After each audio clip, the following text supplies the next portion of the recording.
ప్రముఖ సాహితీ సంస్థ అక్షరాలతో సాహితీ సంస్థ 7వ వార్షికోత్సవం ఆదివారం ఖమ్మంలో వైభవంగా జరిగింది.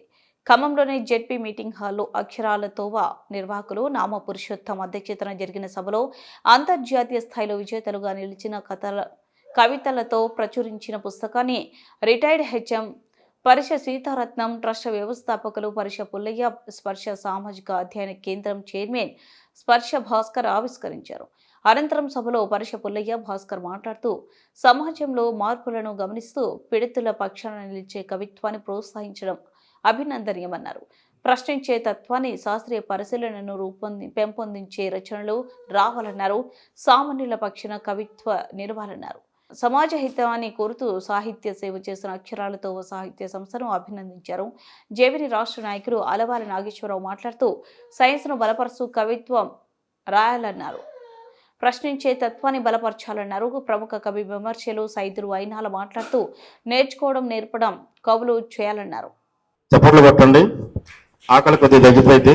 శ్రీకాంత్ ఖమ్మంలో కవిత్వం రాస్తున్నటువంటి అక్షరాలతో వాళ్ళు వీరు కూడా పురస్కారం అందుకుంటూ ఉన్నారు. వారి ప్రతిభకు ఏళ్ల వయసులో కవితలు రాస్తూ కవిత్వమే తన శ్వాసగా జీవిస్తున్న గరిడేపల్లి సోదరి కృష్ణవేణి గారు ప్రయాణం అనే కవితకు అక్షరాలతో కవితా పురస్కారాల సునంద గారు, తాళ్ళూరి లక్ష్మి గారు అక్షరాలతో పురస్కారం అందుకుంటున్నందుకు వారికి శుభాకాంక్షలు. వారి సాహితీ ప్రయాణం ఇంకా మరిన్ని విజయాలు సాధించాలని మనసారా కోరుకుంటున్నాం.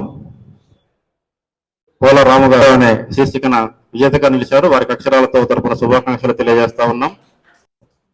అపార భగీరథుడు అనే శీర్షికన వారు విజేతగా నిలిచారు. వారు గుంటూరు నుంచి వచ్చారు. వారికి మంత్రి ప్రగడ శ్రీనివాసరావు గారు, విమల సునంద గారు, తాళ్ళూరి లక్ష్మి గారు, నామ పురుషోత్తం గారు, దాసరావు శ్రీనివాస్ గారి చేతుల మీదుగా దేవికా రత్నాకర్ గారు వారు కూడా వేదిక ముందుకు రావాలి. దేవికా రత్నాకర్ గారు తెనాలి నుంచి వచ్చారు. Thank you. కథల్లో ఉంచి ప్రథమ బహుమతి గెలుపొందడం అంటే మేడం కథ చదవాలా ద్వారా పెద్ద గొప్ప సేవామూర్తిని పరిచయం చేశారు. ఈ రోజు అన్న శ్రీనివాసరావు గారు చెప్పినవి చాలా హృదయంగా ఉన్నాయి. మనం అంత సేవ. పరిగొప్పుల వీలన్ మూర్తి గారు బహుమతి అందుకుంటున్నారు. ఆ విషయంలో చాలా సార్లు మాకు ప్రోత్సాహం అందిస్తూ, అలాగే వ్యక్తిగతంగా నన్ను కూడా జర్నలిస్ట్ గా ఉన్న నన్ను సాహిత్యం వైపు మరలించి ఈ ఇంతటి స్థితికి తీసుకొచ్చేయడానికి ప్రధాన కారకులైన మిత్రుడు అయినాల సైదులు గారు ఉన్నారు. వారిని మాట్లాడవలసిందిగా కోరుతున్నాను. అక్షరాలతో 7వ వార్షికోత్సవానికి అతిథులుగా విచ్చేసినటువంటి అతిరథ మహారాజులకు, అదేవిధంగా ఈ స్టేజ్కి ఎదురుగా ఎంతో ఓపికగా ఎవరేం చెప్తారా అని ఆసక్తిగా వింటున్నటువంటి మీ అందరికీ ఆకలితో జయించారు. అయితే అక్షరాల త్రోవ మిత్రులు ముగ్గురు ఖమ్మం కవిత్రయం సహజంగా ఎవరైనా ఏ సాహిత్య కార్యక్రమానికి, ఏ కార్యక్రమానికైనా వక్తలను సెలెక్ట్ చేస్తారు. వీళ్ళేందో ప్రేక్షకులను కూడా, శ్రోతలను కూడా సెలెక్ట్ చేసుకున్నారు. సెలెక్టెడ్ గా వచ్చారు. వచ్చిన వాళ్ళు పోవట్లేదు అంటే హాజరేసుకోవడానికి రాలేదని అర్థమైంది. సహజంగా సాహిత్య కార్యక్రమాలు, ఏదైనా ఒక కార్యక్రమంలో కొంతమంది మొహమాటంతో వస్తారు. వచ్చి కనపడేటట్టు కూర్చుంటారు. కనపడిండు అన్న తర్వాత వెళ్ళిపోతారు. అమ్మయ్య యత్నం. కానీ అలా లేరు. అంటే వీళ్ళు ఫోన్లు కూడా సెలెక్టెడ్ గా చేశారనిపిస్తుంది నాకు. ఈ కార్యక్రమం ఉన్నది అని తెలియపరిచింది కూడా సెలెక్టెడ్. మరి ఇలా స్ట్రాటజీ ఏంటో నాకు అర్థం కాలేదు, కానీ చాలా చక్కటి స్ట్రాటజీ. ఏదో గోతంలో దొక్కినట్టుగా హాల్ని నింపాలనుకోలే. బహుశా ఖమ్మం జడ్పీ హాల్కి ఒక చక్కటి గౌరవాన్ని తీసుకొచ్చిన ఒక చక్కటి సభను నిర్వర్తించాం. చాలా హ్యాపీగా అనిపిస్తుంది. నేను చాలా సమావేశాలకు ఇక్కడికి హాజరయ్యాను. వచ్చినప్పుడు సీటు దొరకదు, వెళ్ళే టయానికి ఒక్కడనే ఉంటా ఒక్కోసారి. కానీ ఎందుకు ఈ కార్యక్రమం చూస్తే సెలెక్టెడ్ గా ప్రేక్షకులు ఉన్నారు అంటే అందరూ కూడా ఏదో నేర్చుకుంటున్నాం అని. రాయడానికి ఇష్టం ఉన్న వాళ్ళు నేర్చుకోవడానికి వచ్చారు. ఆల్రెడీ రాసి పేరు పొందినటువంటి వాళ్ళు 7వ వార్షికోత్సవం సందర్భంగా ఉభయ తెలుగు రాష్ట్రాలలో ఉన్న కవులు రచయితలకు వారి ప్రతిభకు పట్టాభిషేకం చేస్తూ 7 సంవత్సరాలుగా అనేక కార్యక్రమాలు చేస్తున్నారు.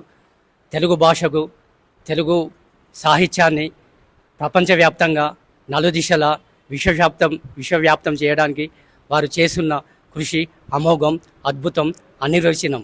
ఈ సందర్భంగా అక్షరాలతోవకు మా కవులు రచయితల పక్షాన వారికి మా హృదయపూర్వక వందనం, అభివందనం, ధన్యవాదాలు.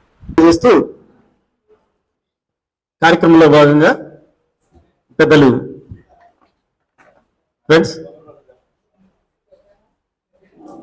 ఈ కార్యక్రమం చాలా మంది వక్తలు ఉన్నారు. అలాగే విజేతలతో కూడా మాట్లాడించాల్సిన అవసరం ఉంది. కావున మాట్లాడి కల్పించినందుకు సంతోషిస్తూ ఖమ్మం కవుల గుమ్మం, ఖమ్మంలో చాలా అద్భుతమైనటువంటి కవులు గాయకులను కన్నటువంటి ఖమ్మము కవనమ్మ కడుపున పుట్టినటువంటి కవులందరికీ కూడా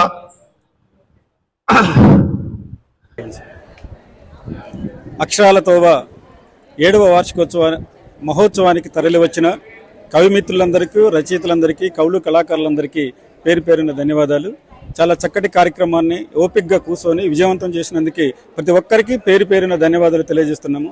సాహిత్యం సమాజ హితాన్ని కోరుకుంటుందని మేము నమ్ముతున్నాం. ఆ దిశగా అక్షరాల తాగుతుంది, మునుముందు కూడా అలాగే సాగుతుందని తెలియజేస్తూ ధన్యవాదాలు.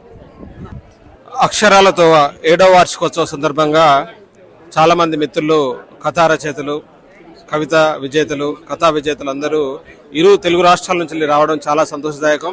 ఈ కార్యక్రమం అత్యంత వైభవంగా ఈరోజు జరిగింది. ఈ కథ కవిత విజేతలకు ప్రతిభకు పట్టాభిషేకం చేస్తూ ఈ అక్షరాలతో గత 7 సంవత్సరాలుగా ఇలాంటి కార్యక్రమాలు ఎన్నో చేయడం జరిగింది. ఇదే కాకుండా సామాజిక పరమైనటువంటి అంశాలపైన, డ్రగ్స్, ప్లాస్టిక్ నిషేధం ఇలాంటి వాటిపైన కవి సమ్మేళనాలు నిర్వహించి ప్రజల్ని చైతన్యపరచడమే ముఖ్య ఉద్దేశంతో ముందుకు సాగుతుంది. అదేవిధంగా బాల సాహిత్యాన్ని ప్రోత్సహిస్తూ వివిధ పాఠశాలల్లో విద్యార్థుల్లో కూడా సృజనాత్మకతను వెలుగుతీసే విధంగా, వారిలో ఉన్న నైపుణ్యాన్ని వెలుగుతీసే విధంగా వారికి కథలు, కవితలు, పాటలు రాయడం ఎలాగో శిక్షణ కూడా స్కూల్కి వెళ్ళి వారికి శిక్షణ ఇస్తూ వారితో కూడా రచనలు చేయిస్తూ వారి యొక్క పుస్తకాలను కూడా వెలువరించడం జరుగుతుంది. ఈ అక్షరాలతో చేస్తున్నటువంటి ఈ యొక్క కృషికి గాను ఇరు రాష్ట్రాల నుంచి ఎంతో మంది కవిమిత్రులందరూ చాలా ప్రోత్సాహాన్ని, ఉత్సాహాన్ని చూపిస్తున్నారు. ఇలాంటి శుభతరుణంలో విచ్చేసినటువంటి మిత్రులందరికీ పేరు పేరున హృదయపూర్వక శుభాకాంక్షలు తెలియజేస్తుంది అక్షరాలతో. Thank you very much. అక్షరాలతో 7వ వార్షికోత్సవం సందర్భంగా ఈ పురస్కార పండుగలో 2 తెలుగు రాష్ట్రాల కవులు, రచయితలు పాల్గొనటం, వందల సంఖ్యలో సాహితీ అభిమానులందరూ పాల్గొని ఈ కార్యక్రమాన్ని విజయవంతం చేసినందుకు ప్రతి ఒక్కరికి పేరు పేరున అక్షరాలతో తరపున ధన్యవాదాలు తెలియజేస్తా ఉన్నాం. భవిష్యత్తులో కూడా సమాజహితమైన కార్యక్రమాలు ఇంకా ఎన్నో చేస్తామని, దానికి అందరూ సహకరించాలని కోరుకుంటూ ప్రత్యేకంగా ధన్యవాదాలు తెలియజేస్తున్నాం. కెరటన్ న్యూస్ యూట్యూబ్ ఛానల్ చూస్తున్న ప్రేక్షక మహాశయులందరికీ నమస్కారం. నా పేరు కొత్తపల్లి శేషు. ఈరోజు అక్షరాలతో అనే గొప్ప సాహితీ సంస్థ యొక్క 7వ వార్షికోత్సవం అద్భుతంగా సందడిగా జరిగిందండి. ఈ కార్యక్రమాన్ని ముఖ్యంగా తెలుగు రాష్ట్రాలకు సంబంధించిన సాహితీవేత్తలు, సాహితీ అభిమానులు వందల సంఖ్యలో వచ్చి అద్భుతంగా వీక్షించడం జరిగింది. ఇంకొక ముఖ్యమైన విషయం ఏంటంటే, ఈ సాహితీ సంస్థకు సంబంధించిన ఈ కార్యక్రమాన్ని కెరటన్ న్యూస్ ద్వారా లైవ్ ఇవ్వడం అనేది గొప్ప విషయం. ఎందుకంటే ఇది తెలుగు భాషకు చేస్తున్న పరమోత్కృష్టమైన సేవగా భావించవచ్చు.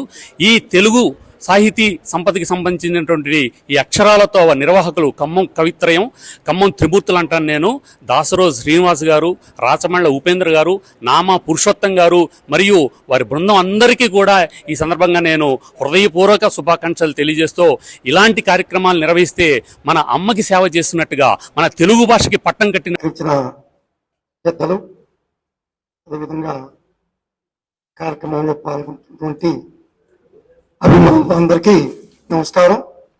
నేను వాస్తవంగా భక్తనేం కాదు, ఆరోగ్యం కూడా బాగాలేదు. అదే మొట్టమొదటిగా నేను వాస్తవంగా తెలుగు భాషాభిమాని మాత్రమే. సరే, మొత్తం మీద గత కొన్ని సంవత్సరాలుగా ఇందాక సునంద గారు చెప్పినట్టుగా సునంద గారితో పరిచయం ముదిగొండ మండలంలో, అదేవిధంగా ఖమ్మం టౌన్లో షఫీ గారు పరిచయం, అదేవిధంగా నామా పురుషోత్తం గారు, ఉపేంద్ర గారు పరిచయం. శ్రీనివాస్ గారు అయితే వాస్తవంగా పరిచయం లేదు. సరే, ఏదేమైనా చక్కటి కార్యక్రమం. నేను పెద్ద ఉపన్యాసం అయితే ఇయ్యను. 7 అడుగులని ఇందాక ఒకరితో చెప్పారు. ఇది 7వ అడుగు పడ్డది. 7 అడుగులు పడ్డాక ఏం జరిగిందో మనకు తెలుసు. అంటే ఇది ఖచ్చితంగా చిరస్థాయిగా మనందరి అభిమానాలతోటి ముందుకి మరింత ముందుగా వెళ్ళాలని, అందరి ఆశలకి ఆకాంక్షలకి అనుగుణంగా మరింత చక్కటి కార్యక్రమాలు నిర్వహించాలని, నా వంతుగా కూడా ఖచ్చితంగా రాబోయే కాలంలో కూడా సహకారం లభిస్తుందని హామీ ఇస్తూ, ముందుగా ఆ త్రయానికి, ఎందుకో నాకు ఎక్కడ చూసినా మనం ద్వయాన్నే చూస్తూ ఉంటాం. నిన్ననే ఢిల్లీలో విజయం చూస్తే ద్వయం, లేదు ఏ సంఘాన్ని చూసినా ద్వయమే, అధ్యక్ష ప్రధాన కార్యదర్శి. కానీ ఇక్కడ చూస్తే విచిత్రంగా త్రయం కనపడ్డారు. త్రయం అంటే మనకి త్రిమూర్తులు తెలుసు, మరి అట్లే ఇక్కడ త్రిమూర్తులుగా నిజంగా వాళ్ళు మాట్లాడుకున్న సందర్భాలు నేను కూడా చూడాలి. 1, 2, 3 సందర్భాల్లో వాళ్ళు కలిసాను. కానీ ఏదేమైనా వాళ్ళ వ్యక్తిత్వం, వాళ్ళ ఆలోచన విధానం, వాళ్ళ నడవడిక, వాళ్ళ ప్రవర్తన, ఇవన్నీ కూడా మంచి పునాదులుగా ఈ సంస్థ